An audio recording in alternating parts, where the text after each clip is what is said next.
Hey everybody, this is a real quick video in case you have Marshall Major 5 wireless Bluetooth headphones and you need to do a hard reset to the factory default settings on them. You're going to want to do this reset for one of two reasons. The first one is troubleshooting in case these headphones are not connecting to your Bluetooth device or not pairing or not syncing with something with the app or something like that, or if they keep disconnecting.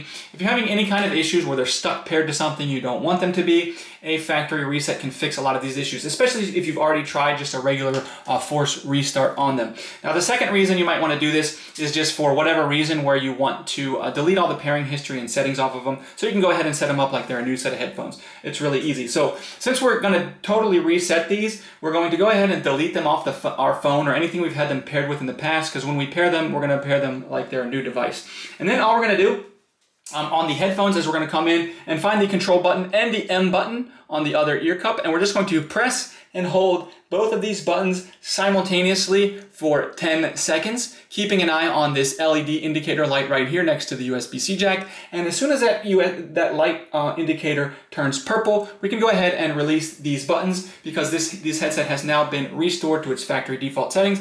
We can go ahead and set it up like a brand new set of headphones. If this worked for you, if you could leave me a like on the video, I would really appreciate it. Thanks a lot.